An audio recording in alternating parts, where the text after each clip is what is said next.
బర్నీ TV ప్రేక్షకులకు నమస్కారం. ఇప్పుడు మనం పరిష్కార పురోహితులు పీజీ డిప్లొమో వాస్తు జ్యోతిష్యులు పి చైతన్య ఆచార్యులు గారు మనతో ఉన్నారు. వారిని అడిగి కొత్త సంవత్సరం యొక్క విషయాలు ఏ రాశుల వారికి ఎలా ఉంటుందో గురువుగారిని అడిగి మన విషయం క్లుప్తంగా తెలుసుకుందాం. నమస్తే గురువుగారు. ఓం శుభమస్తు. శ్రీ గురుభ్యో నమః. శ్రీ మహాగణాధిపతయే నమో నమః. శుక్లాం వరదరం విష్ణుం శశివర్ణం చతుర్భుజం ప్రసన్నవదనం ధ్యాయేత్ సర్వవిఘ్నోపశాంతయే. వాగీసాత్యా సుమనసః సర్వార్థానాముపక్రమే యన్నత్వా కృతకృత్యాస్యుస్తం నమామి గజాననం. మాలాం కుండీం చ ఢమరుం శూలం శంఖం సుదర్శనం తథానం భక్తవరదం దత్తాత్రేయం నమామ్యహం. కాషాయ వస్త్రం కరదండధారిణం కమండలం పద్మకరేణ శంఖం చక్రం గదాభూషితభూషణాద్యం శ్రీపాదరాజం శరణం ప్రపద్యే. అప్రస్యామజటాపింగకలాపప్రాంసుర్దండీ కృష్ణమృగత్వత్పరిధానః సర్వాన్ లోకాన్ పావయానః కవిముఖ్య పారాశర్యః పర్వస్వరూపం వివృణోత్. వ్యాసం వసిష్ఠనప్తారం శక్తేః పౌత్రమకల్మషం పరాశరాత్మజం వందే సుకతాతం తపోనిధిం. అచతుర్వదనో బ్రహ్మద్విబాహురపరో హరిః అపాలలోచన శంభోర్భగవాన్ బాదరాయణః. ఇందీవరదలశ్యామమిందిరానందకందనం వందారుజనమందారం వందేహం యదునందనం. ఛాయాయాం పారిజాతస్య హేమసింహాసనోపరి ఆసీనమంబుధశ్యామమాయతాక్షమలంకృతం చంద్రాననం చతుర్బాహుం శ్రీవత్సాంకితవక్షసం రుక్మిణీ సత్యభామాభ్యాం సహితం కృష్ణమాశ్రయే. సదాశివసమారంభాం శంకరాచార్యమధ్యమాం అస్మదాచార్యపర్యంతాం వందే గురుపరంపరాం. నారాయణం నమస్కృత్య నరం చైవ నరోత్తమం దేవీం సరస్వతీం చైవ తతో జయముదీరయేత్. సభాయే నమః. ముందుగా ప్రేక్షకులందరికీ కూడా విశ్వావసు నామ సంవత్సర పరిపూర్ణమైనటువంటి శుభాకాంక్షను తెలుపుతూ ఈ యొక్క పంచాంగ శ్రవణము అంటే అసలు పంచాంగము అంటే ఏమిటి, దాని యొక్క అర్థం ఏమిటి అని ఆయన అడిగి ఉన్నారు. దానికోసం అని చెప్పి మనం కొంచెం వివరణ ఇవ్వడానికి ప్రయత్నిద్దాం. వచ్చే విశ్వావసు నామ సంవత్సరం ఈ క్రోధి నామ సంవత్సరం 31తో ముగుస్తుంది. ఈ విశ్వావసు నామ సంవత్సరం ఏ విధంగా ఉండబోతుందో కొంచెం తెలుసుకోవడానికి ప్రయత్నిద్దాం. ముందుగా పంచాంగము, పంచ అంగము, పంచ అంటే 5, అంగములు అంటే 5 అనమాట. పంచాంగములు అంటే తిథి వార నక్షత్ర యోగ కరణములు, వీటిల్నే పంచాంగం అంటారు. ఈ విధంగా అసలు పంచాంగము ఎందుకు తెలుసుకోవాలయ్యా, ప్రతి మనిషి తన జీవితంలో పంచాంగం యొక్క ఉపయోగం ఏమిటి, అసలు దీనివల్ల మనకు కలిగే లాభం ఏమిటి అనే విషయాన్ని మనం వస్తే కనుక ప్రతి పండగకి కూడా ఇప్పుడు దుర్గాష్టమి వస్తే అమ్మవారికి పూజ చేస్తాం, వినాయక చవితి వస్తే వినాయకుడికి చేస్తాం, కృష్ణాష్టమి వస్తే కృష్ణుడికి చేస్తాం. ఈ విధంగా ప్రతి పండగకి ఒక దేవతా స్వరూపానికి మనం ప్రత్యక్షంగా పూజ చేసుకుంటాం. కానీ ఈ పంచాంగం అంటే యుగాది పండగ రోజు షడ్రుచులు అంటే 6 రుచులతో కలిసినటువంటి మన పచ్చడి మనం స్వీకరిస్తాం ప్రసాదంగా. దాని నింబ ప్రసాదం అంటారు, అందరికీ తెలిసిన విషయమే. ఆ ప్రసాదం స్వీకరిస్తాం. కానీ ఏ దేవతకి పూజించాలి అనే విషయమే చాలామంది సందిగ్ధంలో ఉన్నారనమాట. ఈ యొక్క యుగాది ప్రారంభంలో ఏ దేవతని పూజించాలయా అంటే కాలమే దేవత యుగాదికి. కాబట్టి కాలరూపం ఎవరు? ఆ విష్ణువు పరమేశ్వరుడు ఇద్దరూ కూడా కాలస్వరూపులు. కాబట్టి ఆ రోజు ఆ పరమేశ్వరుడికి మరియు విష్ణుమూర్తికి యథాప్రకారం పూజించుకుని స్వామివారి ఆశీస్సులు తీసుకుని ఈ పంచాంగాన్ని వినాలన్నమాట. అసలు పంచాంగం వింటే మనకేం వస్తుందయ్యా అంటే ఓం శ్రీ కళ్యాణ గుణావహం రిపుహరం దుస్వప్న దోషావహం గంగా స్నాన విశేష పుణ్య ఫలదం గోదాన తుల్య ప్రణాం ఆయుర్వృద్ధమమృత్తమం శుభకరం సంతాన సంపత్ప్రదం నానాకర్మ సుసాధనం సముచితం పంచాంగమాకర్ణ్యతాం అని శాస్త్రం చెప్పబడిందనమాట.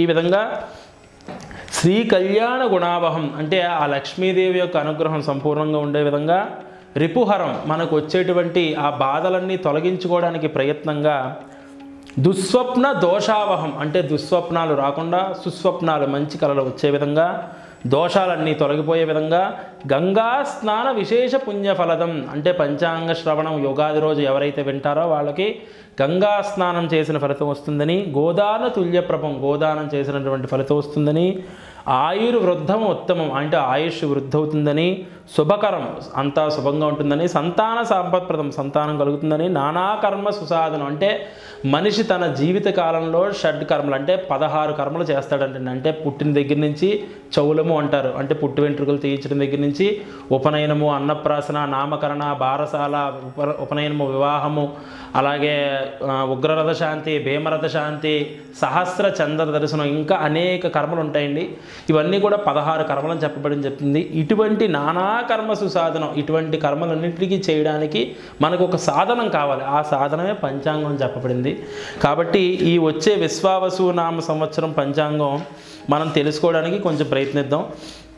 కలియుగాబ్దములు మనకి 5126, అలాగే శంకరాచార్య అబ్దములు 2097, విక్రమార్క శతాబ్దములు 2082, శాలివాహన శతాబ్దములు 1947, తెలంగాణ రాష్ట్ర అవతారములు మధ్వాచార్యుల శతాబ్దములు 909, ఇంగ్లీష్ సంవత్సరం ప్రస్తుతం 2025-26లో ఉన్నామండి మనం. ఈ సంవత్సరానికి విశ్వావసు నామ సంవత్సరానికి దేశ కాలమాన పరిస్థితుల రీత్యా మనం తెలుసుకోవడానికి ప్రయత్నిద్దాం. ఈ సంవత్సరం రాజు సూర్యుడు అయ్యాడండి, రవి, అలాగే సైన్యాధిపతి కూడా రవి అయ్యాడు. కాబట్టి మన సైన్యంలో విశేషమైనటువంటి శక్తివంతమైనటువంటి అస్త్రాలు చేరే అవకాశం ఉంది. పక్క దేశాలను కూడా భయపెట్టేటువంటి మహత్తరమైన అస్త్రాలు ఈ సంవత్సరం చేకూరుతాయి అనడంలో సందేహం లేదని చెప్పవచ్చు. అలాగే అర్ఘ్యాధిపతి, మేఘాధిపతి కూడా రవి అవడం వల్ల కొంచెం అనావృష్టి, అతివృష్టి కలిగి ఉండే అవకాశం ఉంది. అదేవిధంగా ఎండలు విపరీతంగా ఉంటాయి, చెప్పాల్సిన అవసరమే లేదు. అదేవిధంగా మంత్రి చంద్రుడు అయ్యాడు మంత్రి. ఈసారి సస్యాధిపతి గురుడు అవడం వల్ల కర్తరి కొంచెం వర్షములు బాగానే పడతాయి. కాబట్టి ఎర్రని భూములు విశేషంగా రాణిస్తాయని చెప్పవచ్చు. మొత్తం మీద 8 వేసముల పంట చేతికి అందుతుందని చెప్పచ్చు. అదేవిధంగా ధాన్యాధిపతి కుజుడయ్యాడు. కాబట్టి ఎర్రటి ఈ కందిపప్పు ఇలాంటి వాటికి మంచి గిరాకీ ఉంటుందని చెప్పవచ్చు. రసాధిపతి శని అయ్యాడు, నీరసాధిపతి బుధుడు అయ్యాడు. కాబట్టి ఈ సంవత్సరం కొంచెం అతివృష్టి, అనావృష్టి, శుభాశుభాల మిశ్రంగా ఉంటుందని చెప్పవచ్చు. జూన్ అంటే సగం మాసముల తర్వాత, జూన్ జూలై తర్వాత కొద్దిగా యుద్ధ వాతావరణం ఉంటుందని చెప్పవచ్చు. కొంచెం జాగ్రత్తగా ఉండడం మంచిది. ప్రస్తుతం రాష్ట్రంలోనూ దేశంలోనూ కూడా జూన్ జూలై తర్వాత కొంచెం యుద్ధ వాతావరణం కలిగి ఉండే అవకాశం ఉంది. కాబట్టి కొంచెం జాగ్రత్తగా ఉండాలి. పరిపాలన మాత్రం అద్భుతంగా ఉంటుందని చెప్పవచ్చు. కేంద్ర రాష్ట్ర ప్రభుత్వం కానీ ఈ రాష్ట్రంలో కానీ పరిపాలన చక్కగానే ఉంటుంది. కానీ పరిపాలకులకి చాలా ఇబ్బందులు ఉంటాయి. పొద్దున్న లేస్తే రోజు చాలా సమస్యలతో సతమతం అయ్యే అవకాశం ఉంది. అదేవిధంగా సంక్షేమ పథకాలు అమలు చేయడానికి కావలసిన నిధులు చేకూర్చుకోవడంలో సఫలీకృతం అయ్యే ప్రయత్నంలో వాళ్ళు కొంచెం విఫలం అవడం వల్ల మిగిలిన వాళ్ళందరి వల్ల కూడా చాలా సమస్యలు ఏర్పడతాయి. ఈ విధంగా కొద్దిగా ఇబ్బందులు ఉంటాయని చెప్పవచ్చు.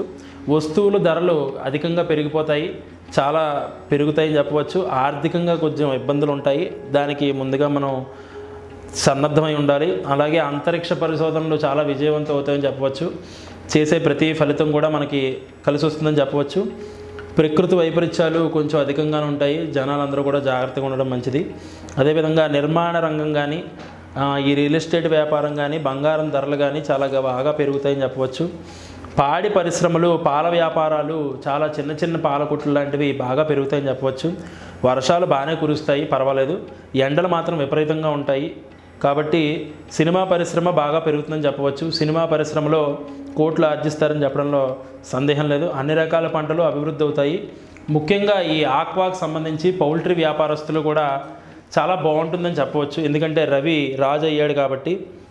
అదేవిధంగా ఈ సంవత్సరం గ్రహణాలు మనకి రాహుగ్రస్త సంపూర్ణ చంద్రగ్రహణం ఒకటి ఉందండి.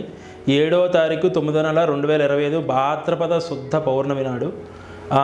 అలాగే ఆ రోజు రాహుగ్రస్త సంపూర్ణ చంద్రగ్రహణము, అలాగే 3/3/2026 కేతుగ్రస్త చంద్రగ్రహణం ఉన్నది. ఈ విధంగా 2 గ్రహణాలు ఉన్నాయని మనకి చెప్పవచ్చు. అదేవిధంగా మనకి ఈ సంవత్సరం నక్షత్రపరంగా నక్షత్రాలకి సంబంధించి ఫలితాలు ఎలా ఉన్నాయో తెలుసుకోవడానికి ప్రయత్నిద్దాం. ప్రధానంగా అశ్విని, పుష్యమి, స్వాతి నక్షత్రాలకి అర్ధలాభం అని చెప్పవచ్చు. అంటే ఒక సంవత్సరం, ఈ సంవత్సరంలో సగం బాగుంటుంది, సగం పర్వాలేదని చెప్పవచ్చు. ఈ భరణి, ఆశ్లేష, విశాఖ, శ్రవణ నక్షత్రాలకు మనస్తాపం ఉంటుంది, కొంచెం జాగ్రత్తగా ఉండాలి, మనోధైర్యాన్ని పెంచుకుని ఉంటే మంచిది. కృత్తిక, మక, అనురాధ, ధనిష్ట నక్షత్రాలకి రాజపూజ్యం ఉంటుంది, బాగానే ఉంటుంది. అలాగే రోహిణి నక్షత్రము, పుబ్బ, జ్యేష్ఠ, శతభిజ నక్షత్రం గొడవలు, కలహాలు ఉంటాయి, చాలా జాగ్రత్తగా ఉండాలి. ఇంట్లో వాళ్ళతో కూడా ఆచితూచి వ్యవహరించాలి, మాట వదిలేటప్పుడు చాలా జాగ్రత్తగా మాట్లాడాలి. అదేవిధంగా మృగశిర, ఉత్తర, పూర్వభాద్ర, మూల నక్షత్రాలకు వాహన, వస్తు, ఆర్థిక లాభాలు చాలా బాగుంటాయి. వీళ్ళకి పట్టిందల్లా బంగారం అన్నట్టుగా ఉంటుంది, పర్వాలేదు. ఆరుద్ర, హస్త, పూర్వాషాఢ, ఉత్తరాభాద్ర వాళ్ళకి మాత్రం కొంచెం రోగభయం అధికంగా ఉంటుంది, ఆరోగ్యం జాగ్రత్తగా చూసుకోవాలి. ఖచ్చితంగా ఆరోగ్యానికి సంబంధించి వీళ్ళు దెబ్బతినే అవకాశం ఉంటుంది. అలాగే పునర్వసు, చిత్త, ఉత్తరాషాఢ, రేవతి నక్షత్ర జాతకులకు చాలా అద్భుతంగా ఉందని చెప్పవచ్చు. గృహలాభం, వస్తులాభం, ధనలాభం, అన్ని విధాల లాభం, సంఘంలో కూడా మంచి కీర్తి ప్రతిష్టలు వస్తాయన్నలో సందేహమే లేదు.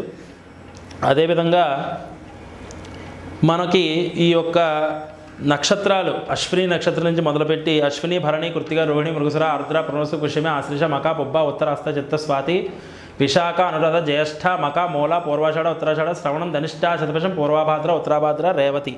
ఈ శ్రవణం, ఉత్తరాషాఢ నక్షత్రాలకి మధ్యలో అభిజిత్ అని కూడా చెప్తారు. మొత్తం మీద మనకి 27 నక్షత్రాలు ఉన్నాయి. 27 నక్షత్రాలు 12 రాసుల్లో ఇమిడి ఉండడాన్నే మనం ఈ యొక్క 12 రాసుల్లో ఇమిడి ఉండడాన్ని మనం జాతక చక్ర లగ్నం అని చెప్తాము.